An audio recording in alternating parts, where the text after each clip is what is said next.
Hello, everyone. Welcome to our webinar today. The topic of today's webinar is State of the U.S. Energy Storage Industry 2024 in Review and a Look Ahead to 2025. This webinar is a presentation of the Energy Storage Technology Advancement Partnership, and we have an excellent panel of guest speakers with us today. But before I pass it over to them, I'd like to go over a few webinar logistics. All attendees are in listen-only mode, so your webcam and microphone are disabled.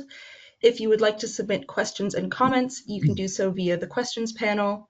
We will be saving 15 to 20 minutes at the end to answer audience questions. So be sure to submit your questions throughout the webinar as you think of them. Speaker bios are available in the materials section if you would like to read their bios. Automated captions are available. And finally, this webinar is being recorded. We will email you a link to the webinar recording within 48 hours of this webinar, and it will also be posted on CISA's website at cisa.org/webinars. And with that, I'd like to pass it off to our host for today, my colleague Todd Olinsky-Paul. Thanks, Darleen, and welcome to our webinar. This is the first STAP webinar of the new year. It's our annual look back at the previous year in the energy storage industry. And this year, we're also taking a look forward and asking our panelists to do their best to look into their crystal balls and tell us what they think may be on the horizon and coming in the coming year for energy storage. I'm going to do a brief intro of our program, and then I will introduce the panelists, and then we'll go right into the presentations. We will take questions at the end, so please feel free, as they occur to you, go ahead and type those questions in and submit them. That gives me time to review the questions while the presentations are happening, and we'll get to as many as we can at the end. So if you're not familiar, Clean Energy States Alliance is a nonprofit. We're located in Vermont. We work with states across the country, helping them to develop and administer and improve their clean energy programs. We work with state agencies primarily. We also work with other partners like national labs and US DOE and regulators and utilities and other NGOs and community-based organizations. Next slide, please. So our membership is, you can see on this slide the logos of the states that are members. As I said, we work across the country, and we, in this case, we're talking about energy storage, but we also work on other things, solar, offshore wind, all sorts of stuff. Next slide, please. And yeah, to the person who asked, yes, the webinar is being recorded and the slides and the recording will be posted on our website. Okay, so this is a webinar under the program called STAP, which stands for Energy Storage Technology Advancement Partnership. STAP facilitates public and private partnerships to support energy storage demonstration project deployment. We support energy storage efforts at the state level with technical support, policy and program support and assistance. We do a lot of information sharing. This webinar, of course, is one example. We do webinars throughout the year, and we have, at this point, I think 12 years of webinars archived, as well as lots of case studies and reports and white papers and things like that. So go to the CISA publications library. It's all free and can be downloaded or viewed there. Next slide, please. Okay, so I want to briefly introduce our speakers.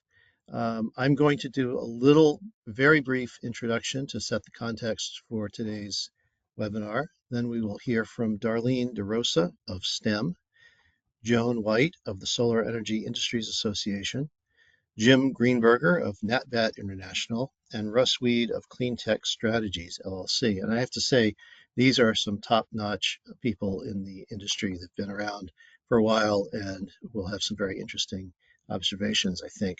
I also want to mention, you may have seen a couple of other names in the early advertisements or in the registration forms for this webinar.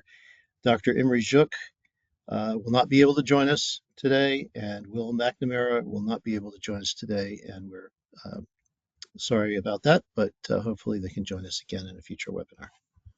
Next slide, please. Okay, go on to the next one, please. So this is a sort of setting the table just to get some of the basics information out there. So starting with energy storage deployment growth over the past years. Now, this is looking at large-scale capacity deployed. This does not include pumped hydro, and it does not include small or distributed behind-the-meter storage or anything under 200 kilowatts. So this is not a complete look, but it is a look at the larger scale storage deployments and will represent most of the capacity. So a couple things to observe here. One is that the slope is increasing. So if you look at this covers 6 years. So if you look at the first 2 years, 2019 and 2020, that trend line is essentially flat. And I put in those red arrows to kind of just to highlight the slope. The next 2 years, 2021, 2022, there's a definite increase in that slope. And then 2023 and 2024, it increases again. So we're now, above a 45-degree angle. We're going vertical. One thing of interest is that beginning in, I believe, January of 2023, standalone energy storage became eligible for the federal ITC. That's the investment tax credit. That's had a big impact on the industry, and I imagine has something to do with the spike in deployments over the past couple of years. As far as reading this, the blue bars are quarterly capacity additions. So the incremental addition in capacity for each quarter of each year. And the little sort of yellow connected dots there is the cumulative capacity. So on the left-hand vertical axis, you can see the quarterly capacity additions. So we're adding, as of the third quarter of 2024, we're adding somewhere around 3,700 megawatts in capacity in that quarter. And then on the right-hand vertical axis, you can read the cumulative capacity. So cumulatively, we're up to above 25,000 megawatts in this country. Next slide, please. And okay, I also wanted to mention some of the state efforts that have, I think, had an impact here. Of course, we work with states, so a lot of the stuff we kind of live and breathe every day. There's a lot of different things going on at the state level, and I'm not going to go into all of it. There are incentive programs, there's all kinds of stuff. But one of the big things has been state energy storage procurement targets. And this refers to targets, goals, and mandates that apply to utilities to go out and procure energy storage, either through building it and owning it or through procuring energy storage services from third parties. And so at this point, we have 12 states that have adopted energy storage procurement targets. By the way, this table is available on the CISA website as well, and there's a link there. Next slide, please. And the most recent one, I think, is Rhode Island, was the most recent state to adopt a target. Now, all of these are different. And if you go and look at that website with the link that I had on that slide, you can sort of explore all this information. The capacity targets are defined differently. They are, the programs are administered differently. But it's a huge change from just a few years ago, where there were only a handful of states that had set a target for energy storage. Next slide, please. Okay. In addition, there has been a huge movement toward 100% clean energy goals at the state level. Now, prior to a few years ago, it was states, many of the states, most of the states had an RPS, a renewable portfolio standard. The leading states have now moved beyond the RPS to the 100% goal. And so instead of defining, we want to have 80% renewables or we want to have 65% renewables by X date, they're going for 100%. Now, again, these are defined differently. Sometimes it's decarbonization, sometimes it's clean energy. What counts as clean is different from state to state. But the overarching takeaway here is that you have 24 states plus DC and Puerto Rico that have defined a 100% clean energy goal that they are striving toward. And in order to reach that goal, they're going to need energy storage. By the way, this map and more information is available also on our website. We have a project called 100% Clean Energy Collaborative, and you can go there and get lots of information. This is an interactive map on the website. You can check that out. Next slide, please.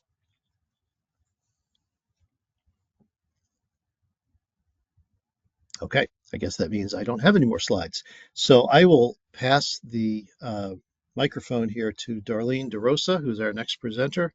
And please, again, send in the questions as they occur to you, and we will get to them as best we can at the end.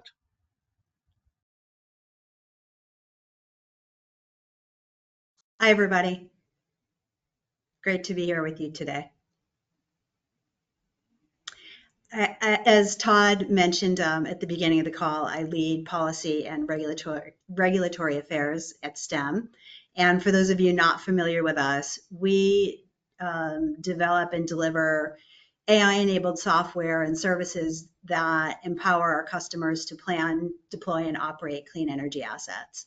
Our customers are commercial and industrial companies, independent power producers, clean energy asset operators, energy traders, utilities, and electric cooperatives. So we touch a lot of the market.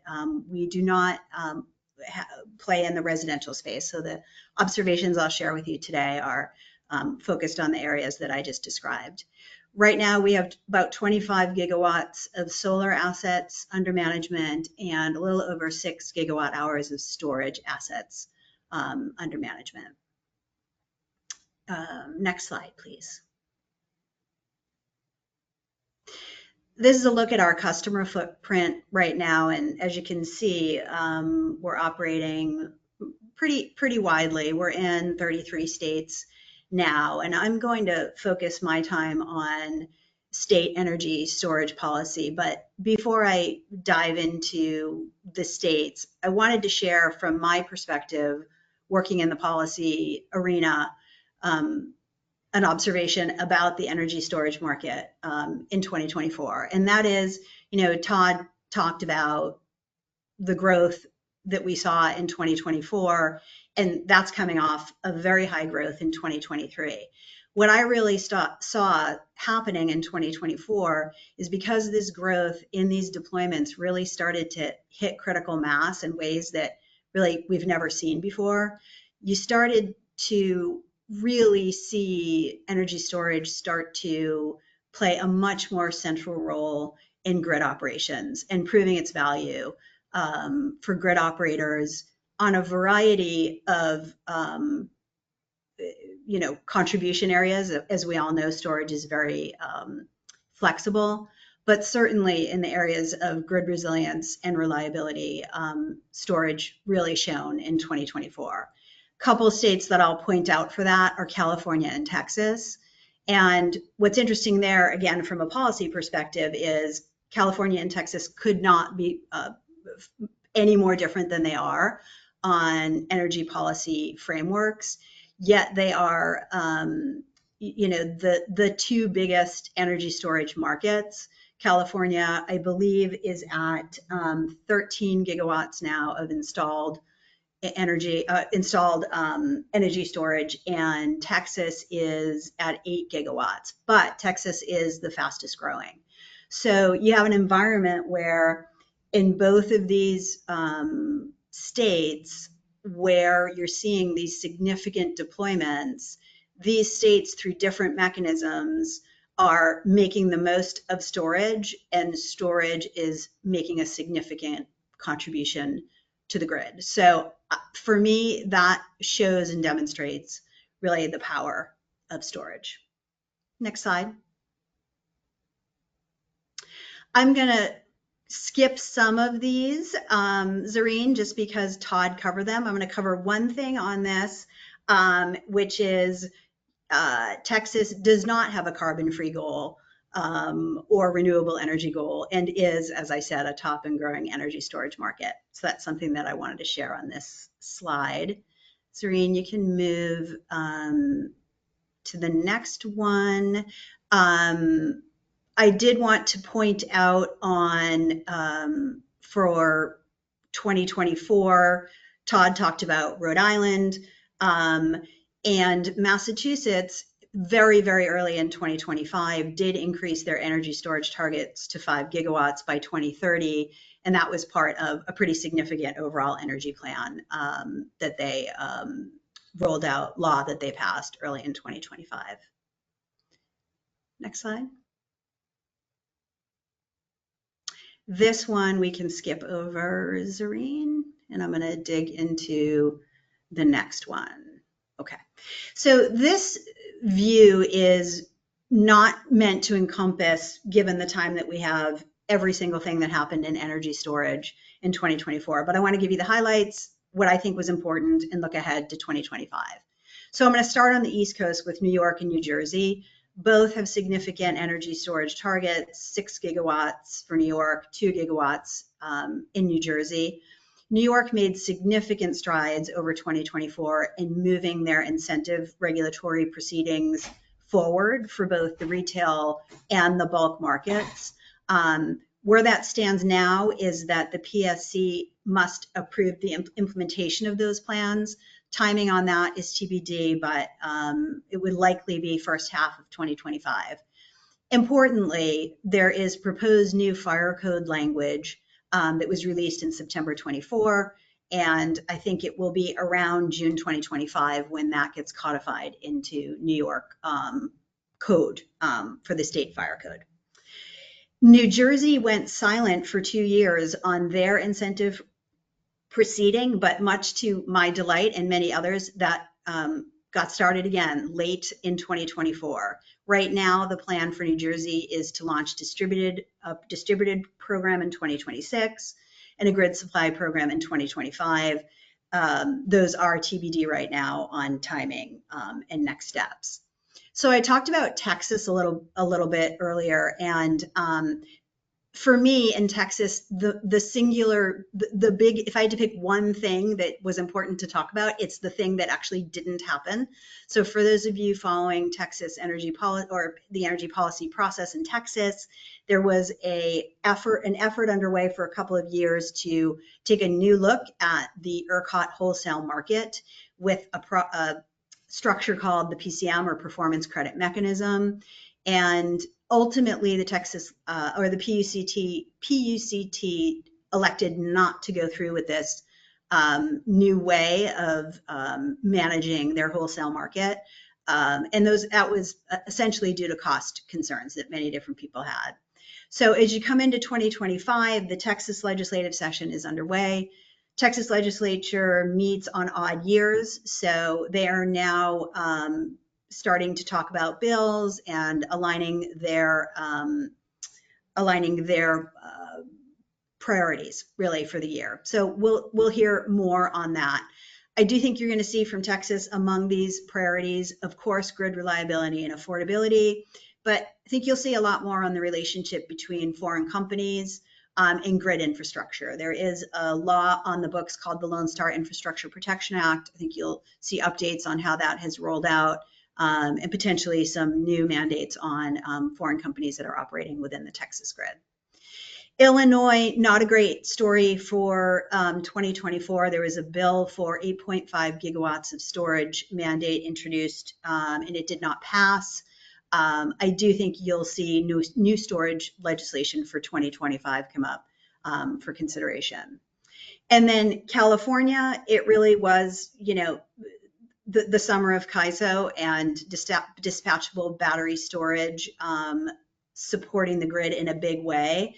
The CEO and president of CAISO was quoted publicly discussing how the dispatchable battery storage did play a major role in grid reliability. So that is a significant step forward in contribution. As you know, California, the leading storage state, but also, like many states, has had many different proceedings and efforts at really integrating batteries into the grid. So there's a lot of progress there. On the not so positive side, a pretty big community solar and storage plan was not passed through the CPUC. As many of you may know, community solar is something that really hasn't taken off in California. This particular one had a requirement for 4 hours of storage capacity, and that was rejected. So that not a great story for that part of the ledger in 2024. Similarly, just a couple weeks ago, there was a fire at Moss Landing in California, and that fire is now under investigation. New legislation on siting has already been introduced as part of that. And just this week, Orange County introduced a moratorium, 6-month moratorium in the unincorporated areas for building new storage until they make some modifications to their fire code. And then for Maryland, Michigan, those mandates were previously adopted and their proceedings moved forward. And as I mentioned, Rhode Island and Massachusetts passed new mandates. Next slide.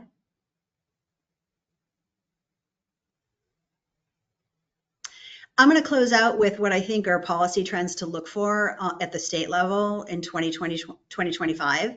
So I don't think you're going to see new legislative clean energy and storage mandates. I think that's less likely. Illinois could be an exception, as we talked about, but you will see, I believe, the state regulatory implementation continue apace, particularly in the second half of 2025. I think you will see many of those efforts come to fruition. I think you're going to see storage, particularly solar plus storage projects, continue to increase in size and scale. We saw this happening in 2024. I call out this SunStore project that was approved by Oregon regulators late in the year. It's a Pine Gate Renewables project, and it will be the largest solar and storage installation in the US. Electric co-ops, that's an interesting market that I've been working in the last year or so. And there is a program called New Era, Empowering Rural America, which is a Department of Agriculture program that provided about $9 billion of funds awarded throughout those Western states for storage and clean energy deployment. So I believe, and there is, as everyone's aware, some federal uncertainty, but I believe if those stay in place, that you will see that build out of energy storage that's so needed to shore up the grid and electric cooperatives as they build out to serve their customers.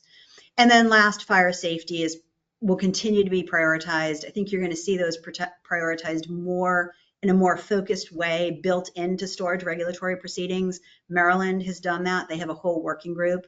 And connected, but not the same, I think you're going to see local siting considerations take an increasingly prominent role, with local governments increasing their attention and oversight to make sure that they're comfortable with how battery storage is sited within their jurisdictions.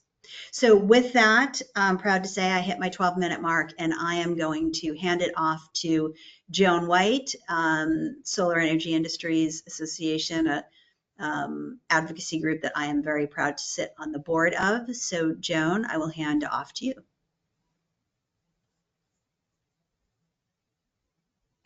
Great. Thank you so much, Darleen. Darleen sits on our board. My name is Joan White. I am the Director of Storage and Interconnection Policy with SEIA, the Solar Energy Industries Association. We are the largest trade association that represents solar and storage on the Hill with the administration across federal agencies, and then also at the state level. In about 14 states, we have staff and lobbyists on the ground in state legislatures and also in regulatory proceedings. Part of what I do is a lot of expert witnessing in regulatory proceedings across states related to storage and also interconnection, as well as kind of drafting legislation, et cetera. So I'm really delighted to be here. I just love working with Paul and with CISA. They do such good, interesting work that we benefit from very frequently. And so it's always a pleasure to interact with this community. I thought so. Darleen and I often give talks together, like we're often cited together, and so she really covered a lot of what happened at the state level in 2024. Because the federal situation is so fast moving and SIA has a direct sort of line of sight into what's going on at the federal level, I thought that I would mostly cover actions that have been taken over the last couple of weeks and how that could potentially impact the industry in 2025 as compared to 2024. So I'm going to cover three main topics, and then at the very end, I'll just let you know about some resources that we have available at SIA. The first is the congressional situation for the IRA and potential repeal of the standalone or storage plus solar ITC tax credits. So that's a 30% credit, which is absolutely fundamental to supporting this market. We've seen year-over-year growth on the area in the range of like 80% to 85% year-over-year growth in storage over the last 2 years, largely supported by the ITC for standalone storage. It's no surprise that there have been some efforts in Congress. It's primarily through the appropriations process, which is a little bit behind closed doors, to repeal certain provisions of the IRA, including the standalone storage tax credit, in order to support and balance the budget for kind of other tax priorities of the administration. SIA is incredibly active in this space. Today, actually, we are hosting our largest lobby day on the Hill ever. The strategy there is to kind of target several key Republican offices that have jurisdictions where there's been massive manufacturing deployment, as well as kind of solar and storage related jobs in those districts. So we don't necessarily need to convince everybody that these tax credits are worth keeping, but we do need to convince 5 to 6 key Republican allies. So we think that we have a very good chance of doing that. That being said, the future of the ITC has yet to be decided through the appropriations process.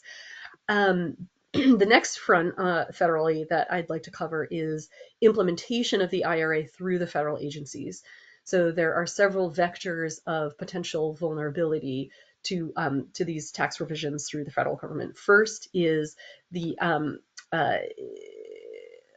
impoundment of funding that was related to like the EPA greenhouse gas reduction funds. That was funding that went out, that was part of the IRA and also some through EJA that can be impounded and actually rescinded by the administration. That's kind of a unilateral power that they have. Any money that's not actually out the door, they have the power to retain. The next kind of vector of potential vulnerability is the implementation of rules and guidelines that are to implement the ITC. So for example, there's a 10% domestic content adder. We worked very hard hand in hand with Treasury to kind of craft rules that would really make sense and work for the industry that specify like what is that threshold for something that's domestically manufactured? What components of the project does that apply to? Because several of those rules were implemented within the Congressional Review Act window, that means that they were finalized within 120 working days of Congress prior to the new Congress taking effect. Congress has the authority to repeal those rules. We have yet to see any effort on the Hill for that happening. So that's good news. I think that we're in a good place in regards to most of the provisions in the IRA that had to have rules or guidance associated with them. So I think we're in relatively good shape there. Okay, so that kind of covers the ITC bucket. The next trend that I really want to discuss that is extremely relevant to energy storage is in the kind of trade and tariff space. So 2 developments there. One, announced last week, there were 10% import tariffs on every good coming out of China. That's going to really dramatically impact the US supply chain for storage. And here's the reason why. We have a very significant amount of storage manufacturing capacity that's been built up over the last 2 years, largely in response to the IRA, the 45X manufacturing tax credit, in addition to the domestic content adder that people can get. However, That's just for the finished product. We're still importing almost all of our kind of that mid-range of supply chain, which would be like the packs and cells are still coming in, and our primary import source for those is China. So year over year, we've seen price drop in the storage space. So cost to install total, like soft and hard costs, have been dropping. So for example, between 23 and 24 quarter, like when you compare quarter to quarter, those costs came down by 30 to 35%, which is very significant. We could see those costs scale back up right in line with that 10% tariff that's been recently imposed. So that's an administratively imposed tariff. There's another vector that I want folks to be aware of that is tariff related, and that is an anti-dumping and countervailing duties case that was filed with the ITC by like American storage manufacturers. That case was filed in December, and the International Trade Commission has like a certain number of days to review it. They just issued 2 days ago a finding that indicated that they did find that there was dumping conducted, which the way they define dumping is like we're receiving products in the US that are coming in below cost. So a finding of dumping was made. The next step is the Department of Commerce is going to review that and determine whether there's going to be a countervailing duty.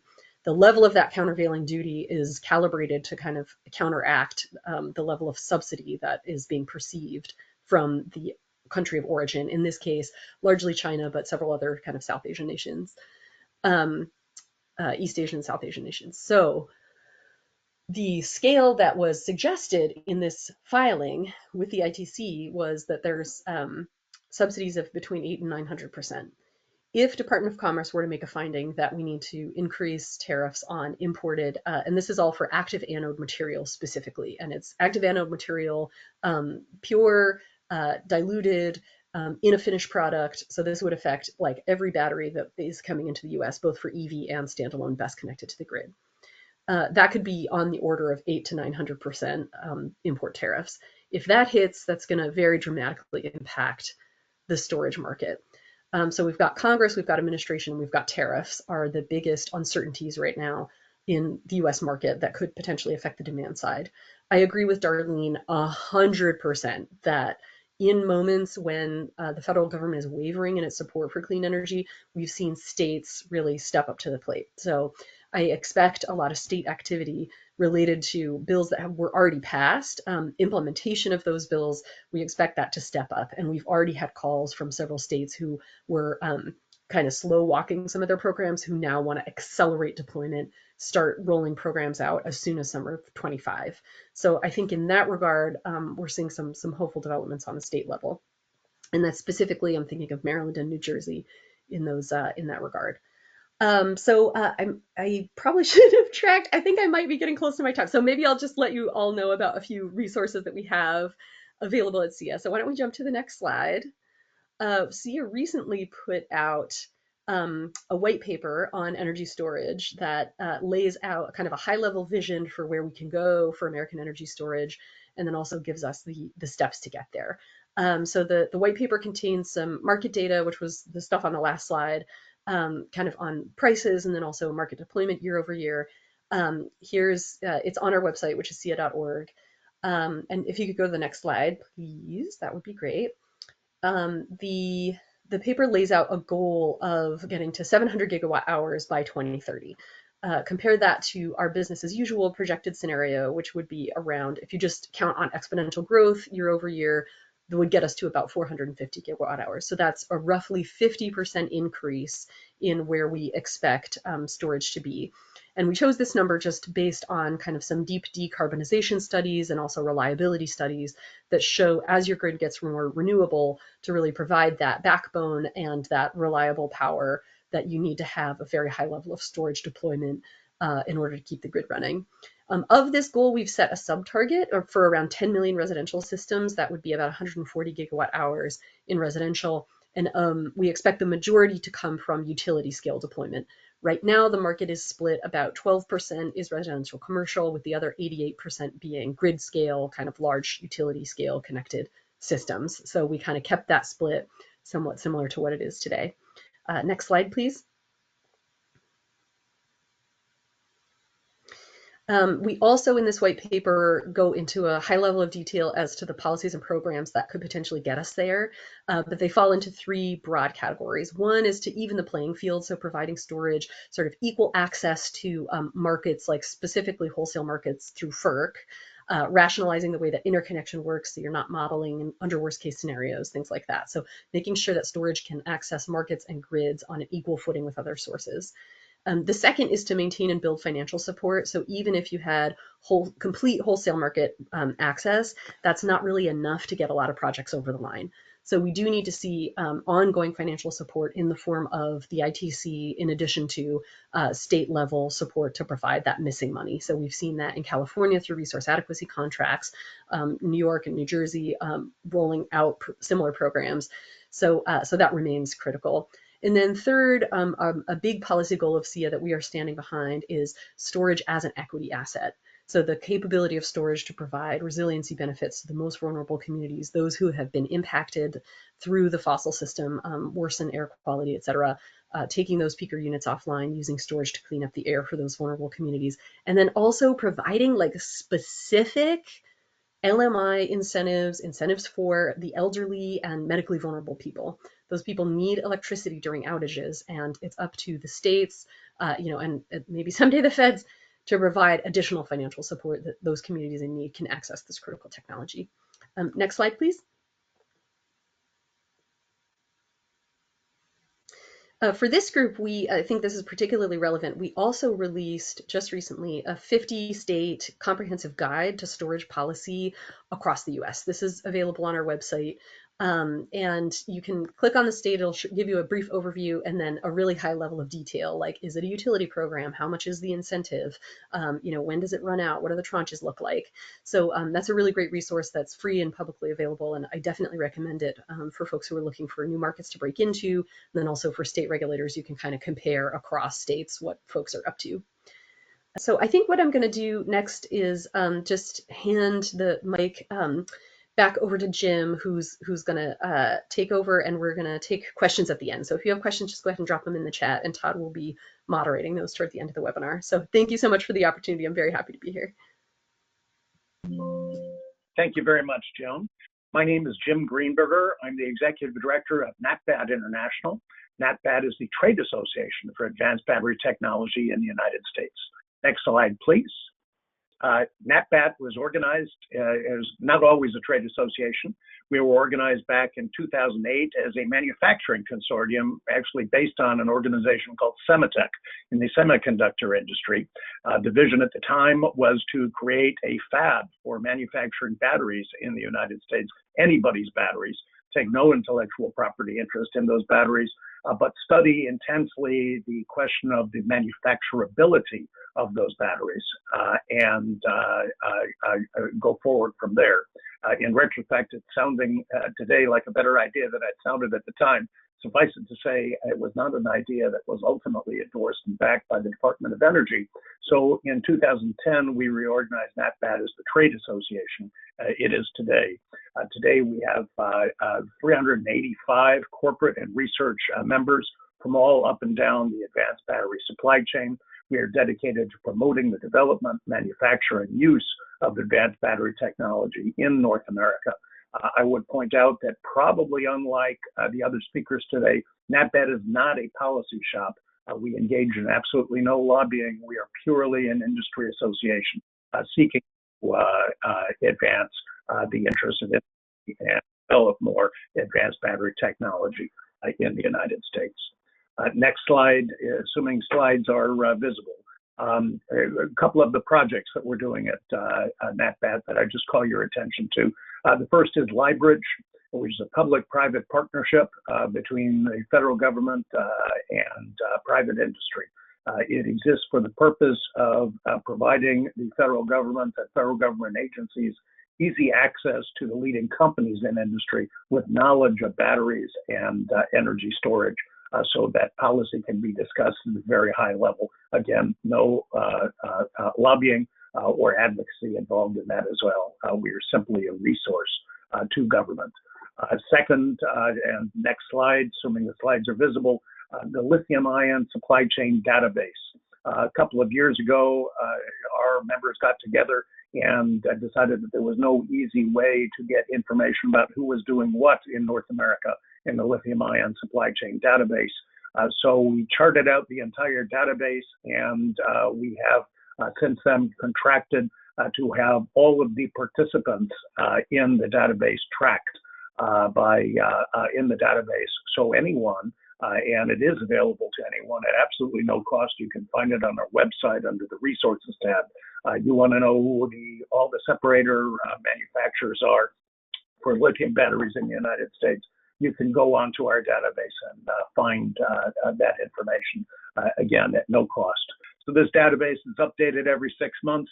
The next update will probably come out within the next 2 weeks. You can find that on the resources page at www.naatbatt.org. It is a great database, and it is free to everyone. My intent in this presentation, the reason I was invited, was to talk about this supply chain and what to do about some of its challenges. But before I leap into that topic, I did want to deal with another topic that sort of caught my imagination over the last several weeks. Next slide, please. And that is the market for energy storage in AI data centers. I really became fully aware of the potential just after attending the Consumer Electronics Show a few weeks ago in Las Vegas. They might as well rename that show the AI show. Artificial intelligence is really coming into everything. And although a lot of it is hype, a lot of it is really quite real. And its impact on the economy and on our future industry is likely to be profound. I believe that it was, we've got McKinsey, who's suggesting it may contribute anywhere from 2.6 to 4.4 trillion dollars to the economy over the next decade. And several commentators are suggesting that it is, in fact, going to be the basis for geopolitical competition as countries that can afford to set up these hyperscale data centers and maintain them and operate them are likely to have a competitive advantage over countries and regions of the world that do not. So just to give you some idea as to why that is,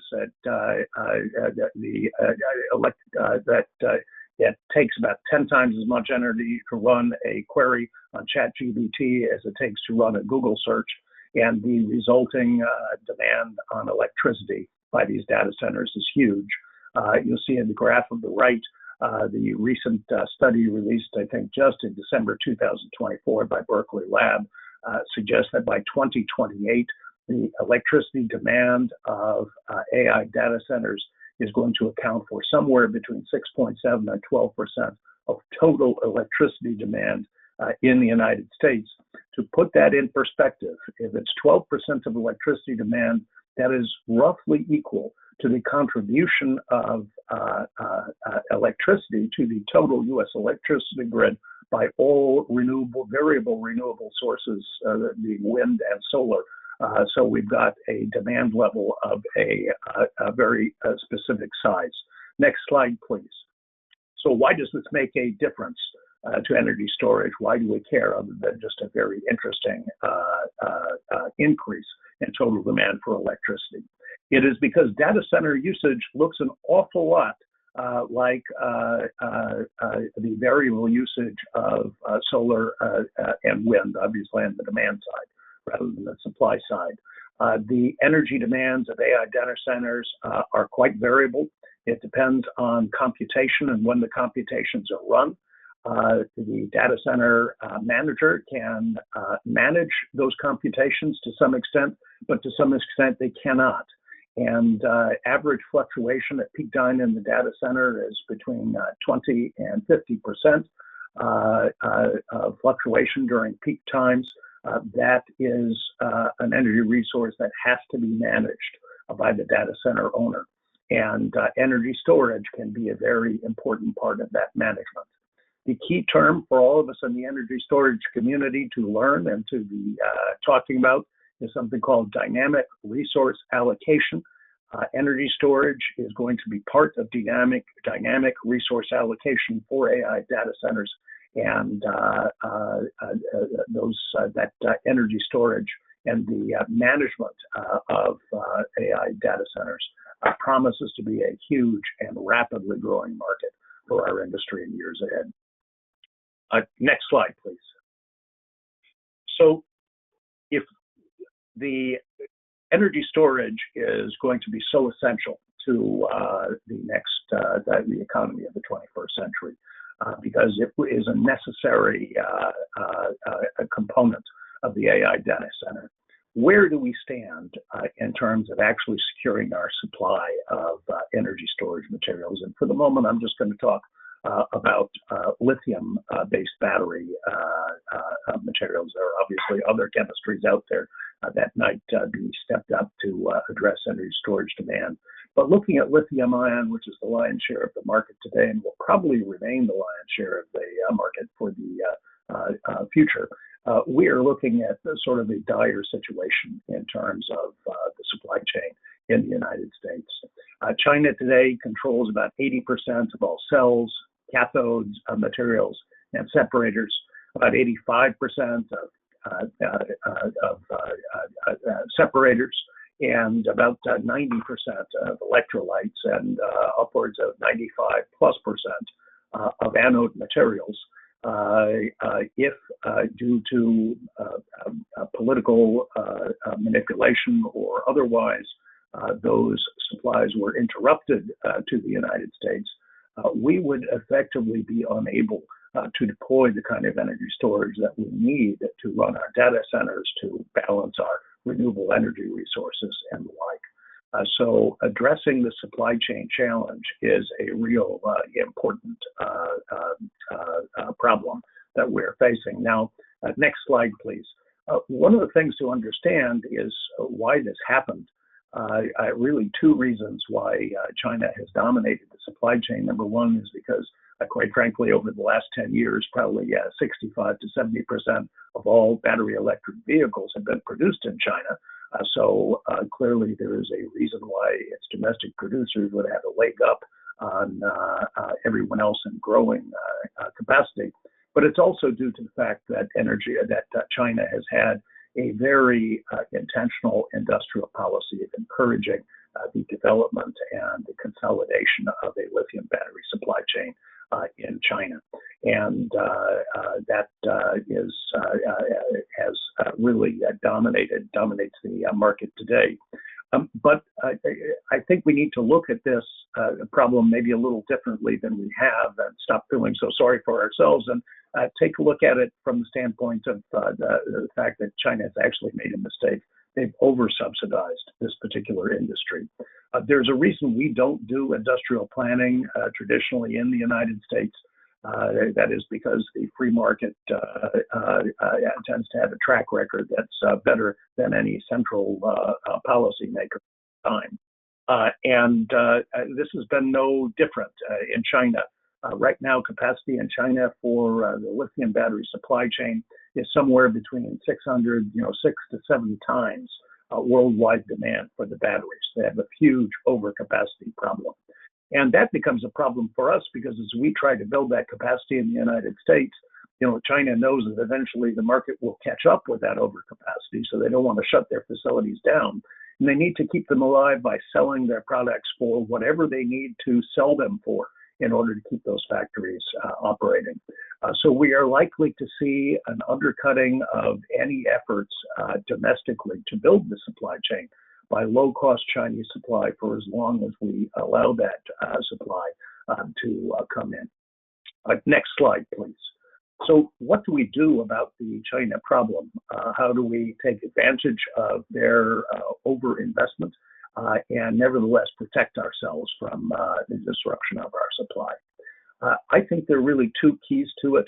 Number one is to focus on supply diversity rather than necessarily supply domestication. The last administration was great in terms of investing billions of dollars to try to grow domestic supply capacity, all of which was needed and all of which I believe is being put to good use. But I think that maybe we need to rethink this a little bit, and I rather suspect that the new administration will. And we need to focus more on supply diversity rather than supply domestication. The need is to displace or to essentially make sure that we have a wide variety of supply available to American manufacturers, that they're not dependent on supplies just from China for the various components of lithium batteries. And then number two, identify the parts of the supply chain that really create the most value and make our national bet there. There are some parts of the supply chain that we may not want to domesticate in a sober consideration. And so long as we can get those supplies from multiple sources that can't easily be disrupted, I'm not sure we should really care. The real question is where we make our national bet and make it in a place that will produce the most value to our society. Next slide, please. The way when I think about where you make the bet in a company or in an industry or in a national economy, always brings me back to this graph.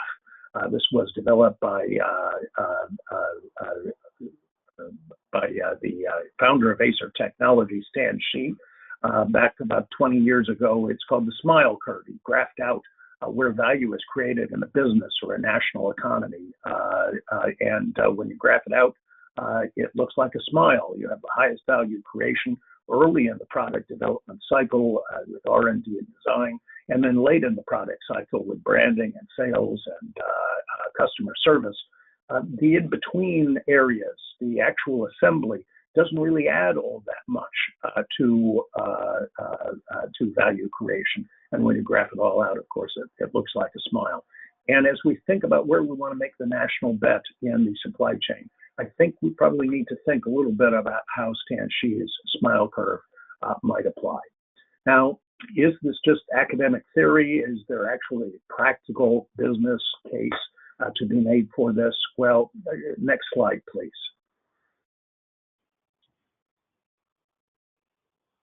Ask these guys. This is the company, I think, 5.6 or maybe it's $54 billion in market cap, the most valuable company in the world. They manufacture nothing. They almost personify Stan Shi's smile curve, jealously guarding R&D and jealously guarding branding, but basically happy to essentially outsource on a diversified basis various other parts of their supply chain in order to become the very valuable company that they are. I think going forward, we as a country need to really think hard about how we do this. In any event, I have reached the conclusion of my remarks, and I will happily turn the microphone over to my good friend, Russ Weed. Thank you very much for your attention.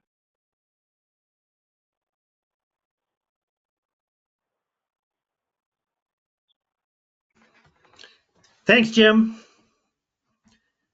As my slides are brought up here, hey, Russ Weed, president of CleanTech Strategies. We are a subject matter expert firm that focuses on energy storage. I'll give you a little bit more information about that in a bit. First, though, I want to express my appreciation to Todd and CESA and STAP sponsors for the opportunity here to address the state of the U.S. energy storage industry in 2024. And I'll look ahead. I'll have a specific item I'm looking ahead to for 2025. And I also want to thank my energy storage industry colleagues, both in the public and the private sectors. Next slide, please. An outline of my comments here. I always think it's good to see up front what the credentials are of the speaker so you can tell whether they know what they're talking about or not. Then 2024 in review, a look ahead. As I mentioned, a specific item that I want to focus on is something that might sound arcane, but I think is quite important, and I'll explain why, namely tolling agreements, which is a private transactional vehicle used for many years. And then what I think could be seen as fair market value for a toll agreement price in 2025 this year for energy storage systems that have a 10-hour discharge duration. Next slide. As mentioned, CleanTech Strategies is a subject matter expert firm. We have the opportunity to work with a range of energy storage system, ESS product and system developers, That includes on the electrochemical side, flow batteries, sodium metal, other chemistries, on the mechanical side, and also the thermal side. This will go to the comment that Jim made about diversity. Here you see two of us on the business side. I came into the energy storage industry in 2012, established CleanTech Strategies in 2018. My goodness, 7 years later now. Chris Murray is in the Beltway. He has served a variety of public authorities and is serving a really important purpose in DC these days. Next slide, please.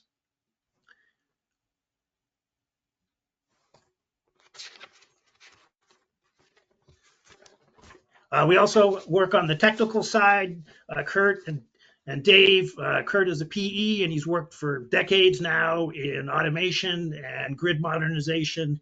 And here, Dave Ridley, electrical engineer, who has worked on the development, particularly on the power electronics and controls with respect to a whole variety of systems, both on the electrochemical system side, as shown here, and also on the smaller scale related to mechanical. Next.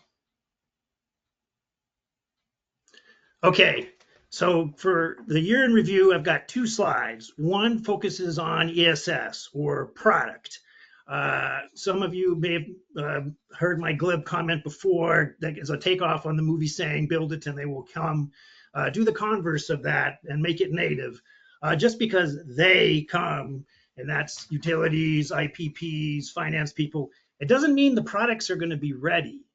That's a particular focus of CleanTech Strategies, and that's what I'm going to talk about here. First, on the lithium ion side, it still needs to mature, and I'm not distinguishing between country of origin. This is true of regardless of country of origin. Lithium ion ESS still needs to mature in its technology readiness level. There was mention earlier of Moss Landing, which was a very large thermal event. So lithium ion needs to certainly improve its thermal management, needs to improve what's now being referred to as its segmentation, its unit segmentation. Seems to be an emerging consensus that putting a large amount of energy of lithium ion battery into buildings is not going to be the way it is done in the future. Instead, it will be segmented into containers. And then also still, we've got a lot of work to do on the fire suppression side. At this point, in a number of jurisdictions, the rule with respect to fire suppression is the crass statement, let it burn. So we need to improve our technology there. It's difficult with the flammability and other aspects of lithium. We also need to see from lithium ion increasing U.S. manufacturing.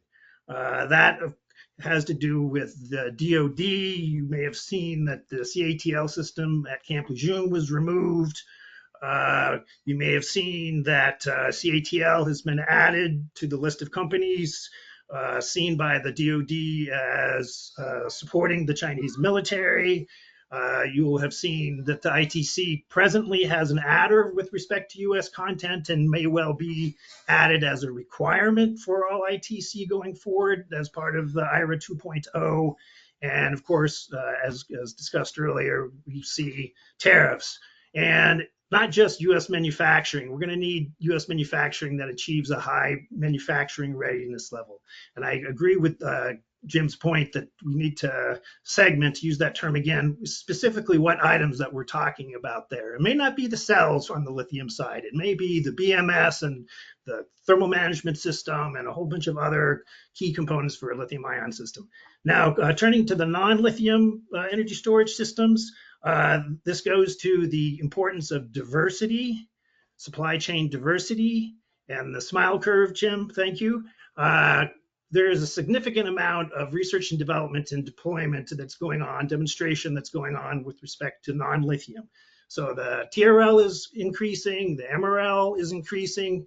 Just to call out a number of these, so on the flow battery side, you have those that use metal as the active species and non-metal carbon as the active species. There's specific companies that are becoming higher and higher in their TRL and their MRL and their deployments. On the mechanical storage side, you've got companies that are using gravity as the active species, so to speak, or the working fluid, so to speak. and companies that are using CO2 as the working fluid. Sodium batteries, which had some market purchase previously, now are resurging using various metals. Nickel chloride has been one in the past. Iron chloride seems to be coming. And then also there's a great hope for sodium ion. And then on the zinc side, those that use manganese also have been maturing and coming onto the market. Next slide, please.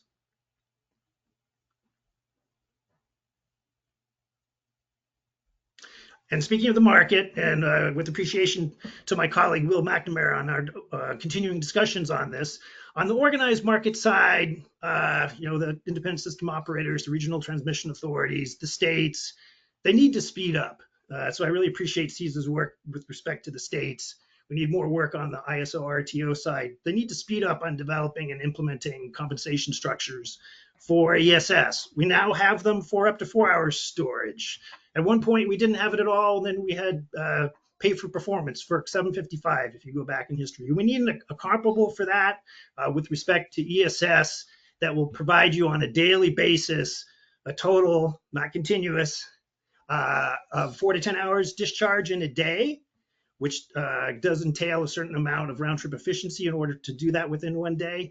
And also we need those structures to compensate power capabilities that in fossil fuel systems, peakers and so forth, have been treated as what I call internalities. So if you go back to your economic history, Alfred Marshall first got a lot of attention to the term of externalities, problems that are just externalized and not dealt with. Here, under the fossil fuel systems, a lot of important capabilities have been just taken for granted. I call internalities. So system inertia, which is frequency support, black start, those need to be recognized in the organized markets to be compensated to the ESS. And then on the private side, and this is what I'll be going into further for the remainder of my discussion here, we need to understand better how they are used and how they are financed. So there's compensation for megawatt hour energy throughput to energy storage systems, and that dollars per megawatt hour, so call that a power purchase agreement, a PPA.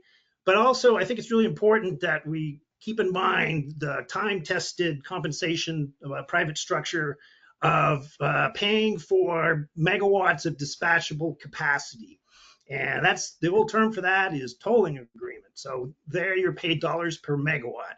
And really what we'll end up needing, and a welcome discussion with others on this, we need a hybrid of that, where we get compensation for both the energy side and the power side. Next, please. Okay. So tolling agreements have been long used, even before natural gas power plants. It's an offtake agreement where the buyer, call it the offtaker, is paying the seller, call it the toller, rent to use the asset, and the owner of the asset is responsible for operating and maintaining it, while the buyer gets to control its dispatch. Next, please. Here's further summary of the roles of the toller and the off-taker. The toller gets a fixed fee. As mentioned, it's $1 per kilowatt month. I'll talk more about that. It's responsible for running the asset. It does not have authority over the asset's use. The off-taker does. And the off-taker also is responsible for supplying the fuel, in this case, the charging power. Next, please. So I'm going to give you a present day and a couple other examples of tolling agreements. Today, pending, soon to be due, is a RFP from NV Energy. And one of the vehicles that is asked for is a tolling agreement, where for a certain term, the energy storage system will be available with a guaranteed megawatt capacity and a guaranteed megawatt hour energy capacity. Next. And as you can see from the circles, the metric is dollars per megawatt month. Same thing as dollars per kilowatt month, just times 1,000. So that's the metric there. You also see on this that there is a reference to PPA, on that first line, that's a misnomer. It's actually a tolling agreement. Next, please. Now let's look at quickly how far we have come. In 2015, Ontario put out a procurement for 50 megawatts of 4-hour storage. Next, please. And here's some details of that, including explaining that because there wasn't an organized market in Ontario, they had to go for capacity, they had to go with the private mechanism of a tolling agreement. Next.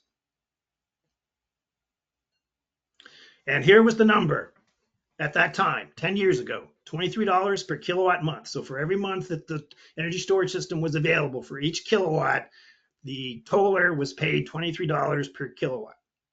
Next, please. Now, 10 years later, 2025, Public Power, Snohomish County Public Utilities District, which is just north of where I live in Seattle, has signed a tolling agreement with Ameresco. Next, please. 10 years later, for our larger system, 100 megawatt hour system, it's $14 per kilowatt month. So using 23 as the denominator, that's about a 39% improvement over 10 years, so about 4% learning rate per year. Next, please. Now, what is competitive pricing using that vehicle tolling agreement and looking at where we are today for a 4-hour ESS for a tolling agreement? What would be competitive pricing for a 10-hour ESS in 2025? And I would submit, and I welcome dialogue about this, that number, apples to apples, is $35 per kilowatt month. One can explain that simply by saying in order to have the same power capacity for 10 hours, you'll need 2.5 of a system that can go 4 hours. And so take 14 times 2.5, 35. You can validate that by taking a throughput approach, which is shown here in the brackets. So I think, and this puts aside per the asterisks, that this does not include adders for additional benefits of a longer or medium duration, specifically 4 to 10 hour discharge, non-lithium ESS, and it's at a scale 100 megawatt hours. But I think particularly given in the current environment that you've heard some discussion of, we're going to need to utilize private vehicles, transactional models, structures more. And I would submit that we need to give proper use of tolling agreements, including utilities are quite used to them. And when one looks back into the history of lithium becoming as widespread as it is today, tolling agreements were pretty important. So thanks very much for the chance to present here and look forward to talking. Great. Thank you, Russ, and thanks to all of our presenters. If you could all come back on camera, we've got lots and lots of good questions. Thank you to those of the attendees who are still with us. This is a longer webinar. We have not gone over. This is an hour-and-a-half webinar because it's a once-a-year event, and we've got so many speakers, we thought that we needed a little extra time. So if you've kept with us up until now, this is not the time to leave, because this is when we're actually going to try to answer your questions. So I've got some here that I'm going to try to get out of the way relatively quickly that I think I can just answer. And if you think I'm wrong, panelists, let you jump in and let me know. But we've got several questions about the unit of energy storage for the state procurement targets being in megawatts, and that they should be in megawatt hours, or they should be a megawatt plus a time element. And that's true. The reason it's listed that way in our table is because I think there's only one state out of 12 that has used megawatt hours, and the rest of them all used megawatts, and that's the way that they have measured it. And if you don't understand the question, the reason that that's important is that without the time element, you don't really know how much energy you're getting over a period of time. All you know is how much you're getting in one instant. So A megawatt, you could have a megawatt 1 hour battery or a megawatt 10-hour battery. And so they're very different, and they are worth different, they can meet different needs and charge different amounts. So yes, states have tended overwhelmingly to use the very simple and sort of too simple megawatt designation. But in some cases, the people who are actually administering the programs are making certain assumptions. Like in New Jersey, I think it was New Jersey, they are assuming that it's a 4-hour, even though the legislation just says megawatt, they're assuming it's a 4-hour requirement. And the reason for that is that in the capacity markets, that's sort of the average requirement in most of the capacity markets is a 4-hour dispatch. Okay. Secondly, somebody's asking why the percentage of goal completion is so low for those state targets. And I'll just say to that, some of them are relatively new. The ones that are of the ones that aren't new, some have done better than others. California has far exceeded their target. Some states have struggled. Different markets are different, and a lot of variables are not in the control of these state agencies that are administering these programs. They can't control lots of elements of the energy markets that they're in. So it's kind of they're doing the best they can. And I think that part of the issue is that the markets have not caught up to the technology, and the policy and regulatory structures haven't caught up to the technology. And so the overwhelming problem is that storage struggles to be paid for services it can provide, and often can't get paid for those services.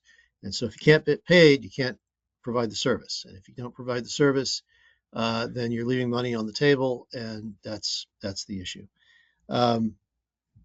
Okay. Hey, Todd, Yeah. one thing I would add to that, Todd, I agree with everything that you said. I do think there's just also quite simply the human element. For us in the energy storage industry, seems like energy storage has just been around forever. It hasn't, and moving it into the grid and making these decisions that a commission needs to make on how to value it, what role the utility should have versus developers, ownership. I mean, the things that come up from the span of a legislative mandate through a regulatory process are not only complex, but they're also very new to these commissions. So that's another part of the challenge. Yes, there's a lot of knowledge that needs to be shared and gained and understood. Okay, so here's a question about residential battery storage. And the person says, one obstacle to enabling storage is the rule that prohibits using a home battery for power arbitrage. I'm not aware that there's any such rule. I think what does happen, though, is that in most places there is no residential time of use rate for electricity. I think there's a few areas where that's not the case, but in most areas, I think time of use is generally applied to commercial meters, not residential meters. And so you can't do arbitrage if there's no differential in the power price. But maybe, Joan, you want to jump in with something there? Yeah, I just want to flag this issue of retail rates and how they apply to energy storage is not just in the behind the meter segment, it also is in the front of the meter distribution connected segment. And that's a really important market segment because it can alleviate congestion on the grid. It can sub in for distribution assets. It can serve as a non-wires alternative. But if you've got a standalone energy storage asset, distribution connected, it has no source of energy except charging from the grid. And right now, if you have to pay full freight retail rates to draw energy from the grid, and then when you're putting it back on the grid, you're receiving that energy rate back, there's absolutely no kind of financial incentive to perform those services. So one critical component of program design that we flag for state regulators is you've absolutely got to have a retail rate in place for energy storage that doesn't have a demand charge and either has some time of use component or differentiates in energy costs related to wholesale market rates. Otherwise, you just will not get any uptake in that market segment. Yeah. A Russ? comment if I can. Hopefully, Joan doesn't get mad at me. I recall if one looks back to projections of market segmentation, how much of the energy storage market was going to be residential, and frankly, I thought it was romanticization, and that is now being shown to be the case by the split of 88-12. In most cases, in my opinion, you want to get the economy of scale of putting the energy storage system at the substation or other part of the distribution network. If it's a remote location, if there are behind the meter applications, so forth, fine. But residential is not often, usually not taking advantage of the economies of scale available that you have by putting it at the commercial level or the grid level. Okay. Um, I, I, I would just add to that, it's true. However, there are soft costs that residential storage doesn't have to deal with. Um, Siting and permitting and site-specific engineering and all that kind of stuff that if you just are putting a power wall in your garage, none of that makes any difference, and you don't have to pay for interconnection upgrades to the distribution grid. So there are some costs that aren't incurred by residential storage. The issue, I think, is how to allow behind-the-meter storage to provide grid services and be compensated for them. And that's being addressed in a number of states. I do want to move on because we've got a lot of questions, but this is one that we've done a lot of work on. And there are ways to allow behind-the-meter storage to participate in markets. Okay, what is the status of advancing community solar and storage and DERs and microgrids in general? Where can we find more info on these? Anybody want to take that one on? Somebody talked about community solar and storage in their presentation. I don't remember who. Yeah, that was me. And Joan probably has more to say about this, but unfortunately, my reference was to California. And California, you would think, would be a very strong community solar state. It is, in fact, not, for a variety of reasons.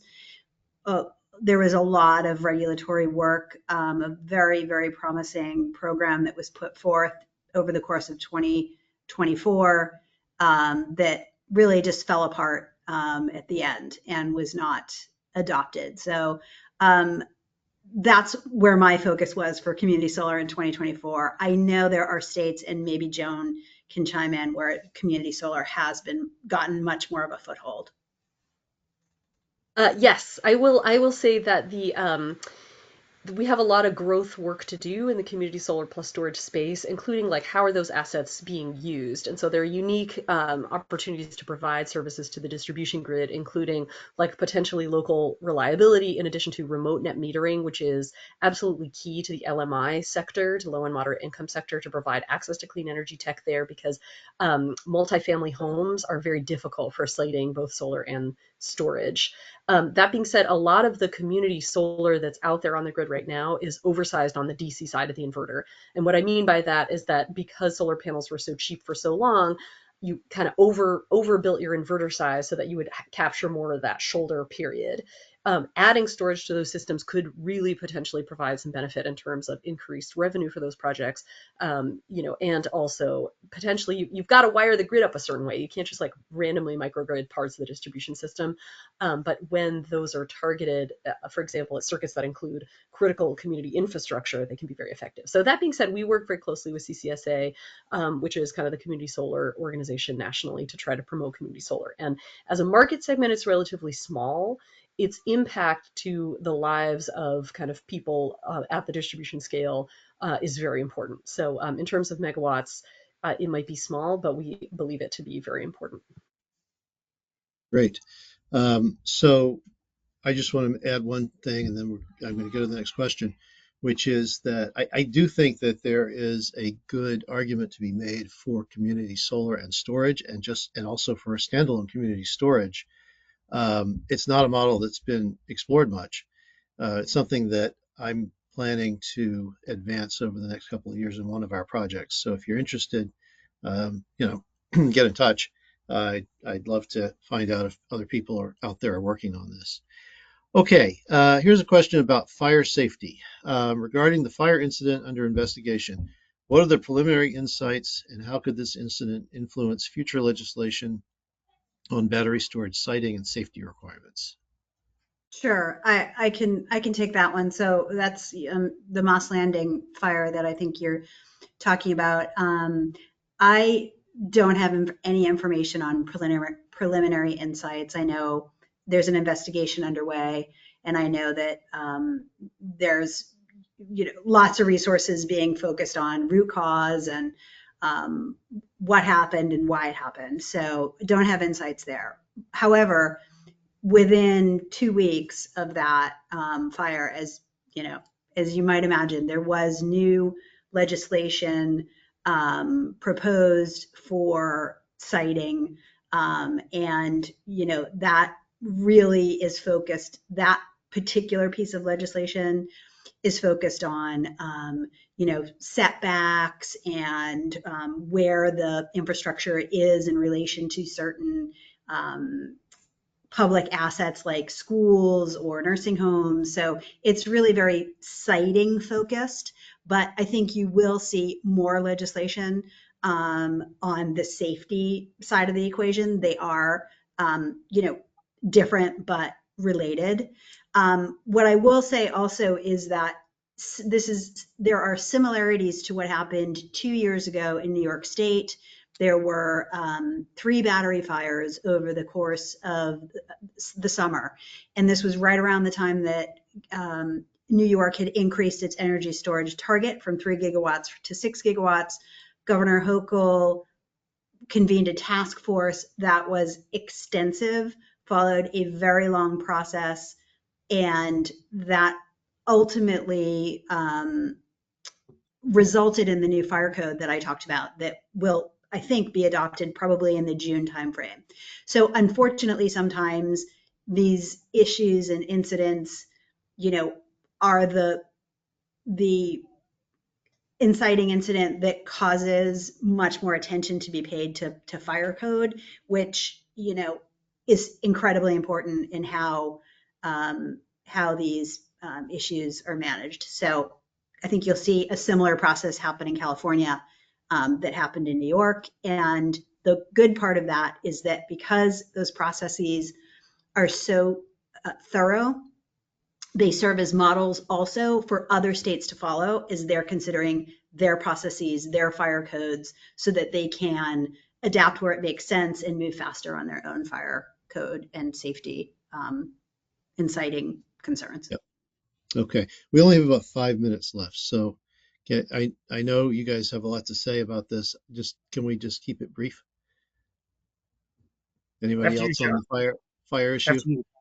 Yeah, one just brief point I'll point out about Moss Landing is that plant was installed in 2021, and there were some fairly significant revisions to both International Building Code and NFPA 855, some of the fire codes that govern energy storage since then.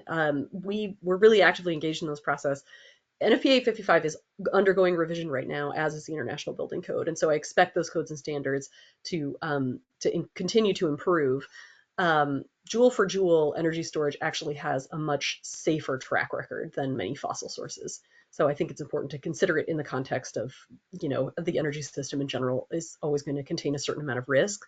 When installed in compliance with national codes and standards and in compliance with manufacturing instructions, ESS is very safe when compared with other energy infrastructure. Great. So, two quick comments. Love your reference to Joule, Joan. 3,600,000 per kilowatt hour. Something necessary to know for mechanical storage. And I'm going to revert to what I said before, and you can see it in the public comment, not going to the cause, but going to what to do for it. I predict you will not see large-scale lithium-ion systems in buildings going forward. It will be containerized. Yeah. This also brings up the whole issue of energy storage beyond lithium, and battery storage beyond lithium. Obviously, there's other types of energy storage besides batteries, but I don't want to get into that because we have lots of other questions to address, but there are good arguments for expanding into other chemistries that aren't so problematic in some ways. Okay, here's a question that's going to ask you to prognosticate a bit. Does it look like the ITC and IRA incentives like direct pay are in real danger of being repealed? When might we know they are secured for future use? And if you don't feel comfortable making that kind of prediction, we can move on. But anybody have any views? I'm not comfortable making a prediction because certainly, you know, federal energy policy is in flux, and that's not something that I think anyone can predict very well with super high levels of confidence at this moment where we sit. So what I will say though, and I think Joan talked about a lot of this, I am not ready and don't want to prejudge what actions may be taken, because there is a lot of agreement amongst both sides of the aisle and, you know, even amongst the general public, that our electric grid needs updating. We are experiencing outages as never before. We are also growing a lot, which is great. And we have AI coming. And so to suggest that anything is immediately off the table is, I don't, you know, I'm not going to presuppose that.